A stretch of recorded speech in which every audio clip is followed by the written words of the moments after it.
الرجیم بسم اللہ الرحمن الرحیم پڑھیے الصلاۃ والسلام علیک یا رسول اللہ، الصلاۃ والسلام علیک یا حبیب اللہ، الصلاۃ والسلام علیک یا نبی اللہ وعلی آلک واصحابک یا نور اللہ۔ نبی کے سلطان رحمت عالمیان سردار دو جہاں محبوب رحمان صلی اللہ تعالیٰ علیہ وسلم کا فرمان برکت نشان ہے، جس نے مجھ پر بروز جمعہ 200 بار درود پاک پڑھا، اس کے 200 سال کے گناہ معاف ہوں گے۔ ابو سعد میں عبداللہ بن احمد کا بیان ہے، ایک بار میری لڑکی فاطمہ گھر کی چھت سے یکایک غائب ہو گئی۔ میں نے پریشان ہو کر سرکار بغداد حضور غوث پاک رحمۃ اللہ تعالیٰ علیہ کی خدمت بابرکت میں حاضر ہو کر فریاد کی۔ آپ رحمۃ اللہ تعالیٰ علیہ نے ارشاد فرمایا، کرخا جا کر وہاں سے ویرانی میں رات کے وقت ایک ٹیلے پر اپنے ارد گرد حصار یعنی دائرہ باندھ کر بیٹھ جاؤ، وہاں بسم اللہ کہہ لینا اور میرا تصور باندھ لینا۔ رات کے اندھیرے میں تمہارے ارد گرد جنات کے لشکر گزریں گے، ان کی شکلیں عجیب و غریب ہوں گی، انہیں دیکھ کر ڈرنا نہیں۔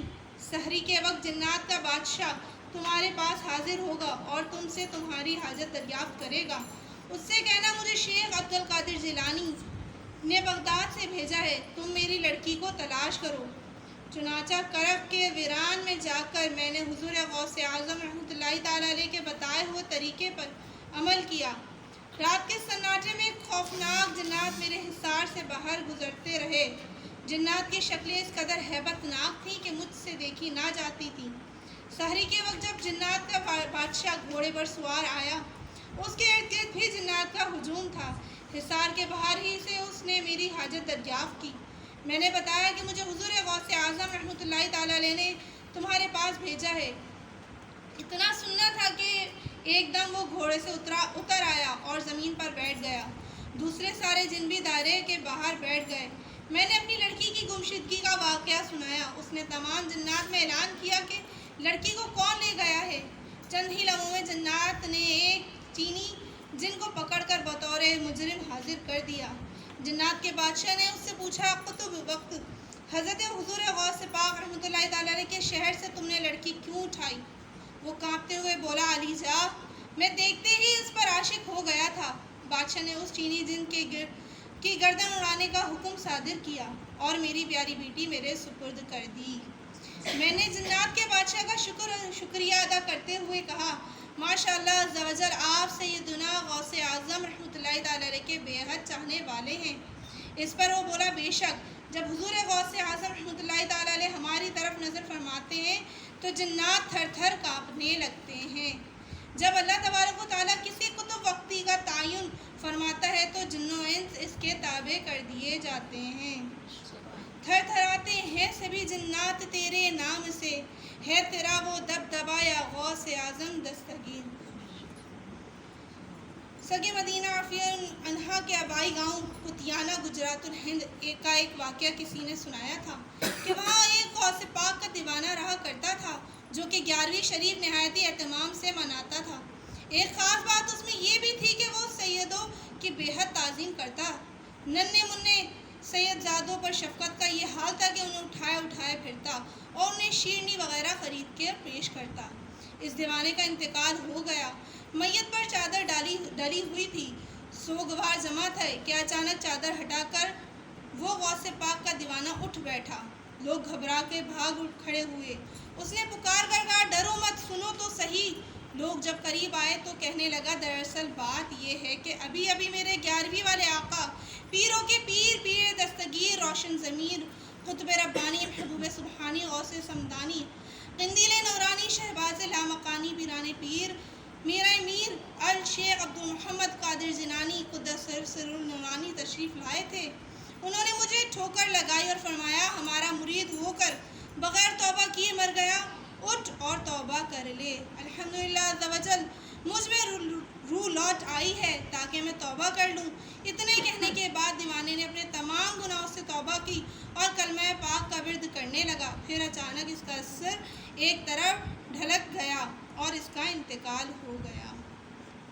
سرکار بغداد حضور غوث پاک رحمۃ اللہ تعالیٰ علیہ کے دیوانوں اور مریدوں کو مبارک ہو کہ سرکار بغداد رحمۃ اللہ تعالیٰ علیہ کے فرمان کے مطابق کا مرید چاہے کتنا ہی گنہگار ہو وہ اس وقت تک نہیں مرے گا جب تک کہ توبہ نہ کر لے۔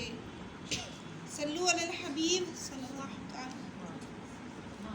حضرت سیدنا عمر بزرہ رحمۃ اللہ تعالیٰ فرماتے ہیں ایک بار جمعۃ المبارک کے روز میں حضور غوث اعظم رحمۃ اللہ تعالیٰ علیہ کے ساتھ جامع مسجد کی طرف جا رہا تھا۔ میرے دل میں خیال آیا کہ حیرت ہے، جب بھی مرشد کے ساتھ جمعہ کو مسجد کی طرف آتا ہوں تو سلام و مصافحہ کرنے والوں کی بھیڑ بھاڑ کے سبب گزرنا مشکل ہو جاتا ہے، مگر آج کوئی نظر تک اٹھا کر نہیں دیکھتا۔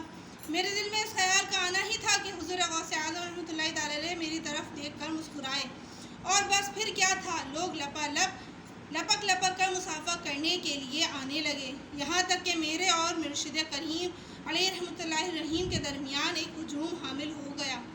میرے دل میں آیا کہ اس سے تو وہی حالت بہتر تھی۔ دل میں یہ خیال آتے ہی آپ رحمۃ اللہ تعالیٰ نے مجھ سے فرمایا، اے عمر، تم ہی تو ہجوم کے طلبگار تھے، تم جانتے نہیں کہ لوگوں کے دل میری مٹھی میں ہیں، اور اگر چاہوں تو اپنی طرف مائل کر لوں اور چاہوں تو دور کر دوں۔ حضرت بشر قرطنی رحمۃ اللہ تعالیٰ علیہ کے بیان ہے کہ میں شکر سے لدے ہوئے 14 اونٹوں سمیت ایک تجارتی قافلے کے ساتھ تھا۔ ہم نے رات ایک خوفناک جنگل میں پڑاؤ کیا۔ شب کے ابتدائی حصے میں میرے 4 لدے ہوئے اونٹ لاپتہ ہو گئے جو تلاش بسیار کے باوجود نہ ملے۔ قافلے بھی کوچ کر گیا۔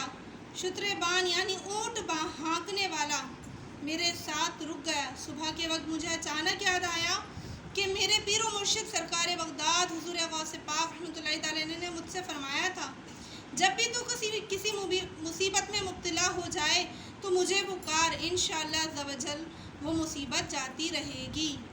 چنانچہ میں نے یوں فریاد کی، یا شیخ عبدالقادر، میرے اونٹ گم ہو گئے ہیں۔ یکایک جانب مشرق ٹیلے پر مجھے سفید لباس میں ملبوس ایک بزرگ نظر آئے جو اشارے سے مجھے اپنی جانب بلا رہے تھے۔ میں نے شتربان کو لے کر جوں ہی وہاں پہنچا کہ وہ بزرگ نگاہوں سے اوجھل ہو گئے۔ ہم ادھر ادھر حیرت سے دیکھ ہی رہے تھے کہ اچانک وہ 4 گمشدہ اونٹ ٹیلے کے نیچے بیٹھے ہوئے نظر آئے۔ پھر کیا تھا، ہم نے فوراً انہیں پکڑ لیا اور انہیں قافلے سے جا ملا۔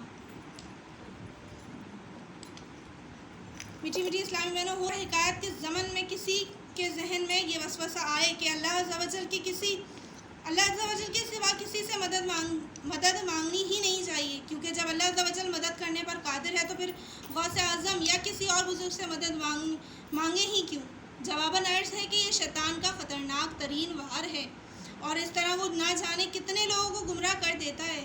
حالانکہ اللہ عز و جل نے کسی غیر سے مدد مانگنے سے منع نہیں فرمایا، بلکہ قرآن کریم میں جگہ بہ جگہ اللہ عز و جل نے دوسروں سے مدد مانگنے کی اجازت مرحمت فرمائی ہے۔ ہر طرح سے قادر مطلق ہونے کے باوجود بذات خود اپنے بندوں سے دین حق کی مدد کے لیے ترغیب ارشاد فرمائی ہے۔ چنانچہ پارہ 26 سورہ محمد کی آیت نمبر 7 میں ارشاد فرماتا ہے، ترجمہ کنز ایمان، اگر تم دین خدا کی مدد کرو گے اللہ عز و جل تمہاری مدد کرے گا۔ حضرت سیدنا عیسیٰ روح اللہ علیہ نبینا علیہ صلاۃ السلام نے اپنے حواریوں سے مدد طلب فرمائی۔ چنانچہ پارہ 28 سورۃ الصف کی 14ویں آیت کریمہ میں ارشاد باری تعالیٰ ہے، ترجمہ کنز ایمان، عیسیٰ علیہ السلام بن مریم رضی اللہ تعالیٰ عنہ نے حواریوں سے کہا تھا، کون ہے جو اللہ عز و جل کی طرف ہو کر میری مدد کرے؟ حواری بولے، ہم دین خدا کے مددگار ہیں۔ حضرت سیدنا موسیٰ کلیم اللہ علیہ نبینا علیہ صلاۃ السلام کو جب تبلیغ کے لیے فرعون کے پاس جانے کا حکم ہوا تو انہوں نے بندے کی مدد حاصل کرنے کے لیے بارگاہ خداوندی عز و جل میں عرض کی، ترجمہ کنز ایمان، اور میرے لیے میرے گھر والوں میں سے ایک وزیر کر دے۔ وہ کون؟ میرا بھائی ہارون علیہ السلام، اس سے میری کمر مضبوط کر۔ نیک بندے بھی اللہ عز و جل سے مددگار ہیں۔ پارہ 28 سورۃ التحریم کی 4 آیت مبارکہ میں ارشاد باری تعالیٰ ہے، ترجمہ کنز ایمان، تو بے شک اللہ عز و جل ان کا مددگار ہے، اور جبریل علیہ السلام اور نیک ایمان والے اور اس کے بعد فرشتے مدد پر ہیں۔ میٹھی میٹھی اسلامی بہنوں، دیکھا آپ نے قرآن پاک بالکل صاف لفظوں میں بے باک دبل یہ اعلان کر رہا ہے کہ اللہ عز و جل تو مددگار ہے ہی، مگر باذن پروردگار عز و جل ساتھ ہی ساتھ جبریل امین علیہ السلام اور اللہ عز و جل کے مقبول بندے انبیاء کرام علیہ السلام اور اولیاء الزام رحمۃ اللہ کرام اور فرشتے بھی مددگار ہیں۔ اب تو انشاءاللہ عز و جل یہ وسوسہ جڑ سے کٹ جائے گا کہ اللہ عز و جل کے سوا کوئی مدد کر ہی نہیں سکتا۔ مزے کی بات تو یہ ہے کہ جو مسلمان مکہ مکرمہ سے ہجرت کر کے مدینہ منورہ پہنچے وہ مہاجر کہلائے اور ان کے مددگار انصار کہلائے، اور یہ ہر سمجھدار جانتا ہے کہ انصار کے لغوی معنی مددگار ہیں۔ اب شاید شیطان دل میں یہ وسوسہ ڈالے کہ زندوں سے مدد مانگنا تو درست ہے، مگر بعد وفات مدد نہیں مانگنی چاہیے۔ آیت ذیل سے اس بات کے والے مضمون پر غور فرما لیں گے تو انشاءاللہ عز و جل اس وسوسے سے جڑ بھی کٹ جائے گی۔ چنانچہ پارہ 2 سورہ بقرہ آیت نمبر 154 پر ارشاد باری تعالیٰ ہے، ترجمہ کنز ایمان، اور جو خدا عز و جل کی راہ میں مارے جائیں انہیں مردہ نہ کہو بلکہ وہ زندہ ہیں، ہاں تمہیں خبر نہیں۔